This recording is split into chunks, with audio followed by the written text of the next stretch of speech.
మర్చిపోయే వరకు తెలియదు, పిల్లలకి నొప్పి వచ్చే వరకు కూడా తెలియదు అన్నమాట. సరేనా? దీని బదులు ఏం చేయాలంటే పిల్లలైనా పెద్దలైనా బిస్కెట్లు కానీ చాక్లెట్స్ కానీ లేస్ కానీ అసలు తినకూడదు.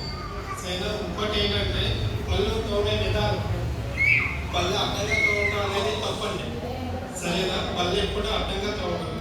పిల్లలకైతే రౌండ్గా తోమాలి, అదే పెద్దవాళ్ళకైతే పై పళ్ళు కిందకి, కింద పళ్ళు పైకి. సరేనా?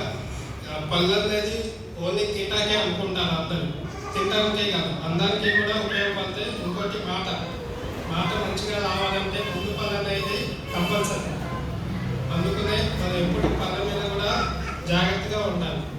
పిల్లలకి చెప్తే అర్థం కాదు కాబట్టి మీరే చూసుకోవాలి. ఫుడ్ అదంతా మీదే కదా చేసి పెట్టేది.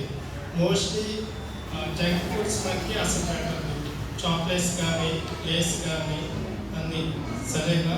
ఇంకా మీకు ఏమైనా డౌట్స్ ఉంటే నన్ను అడగండి, నేను వివరంగా చెప్తాను.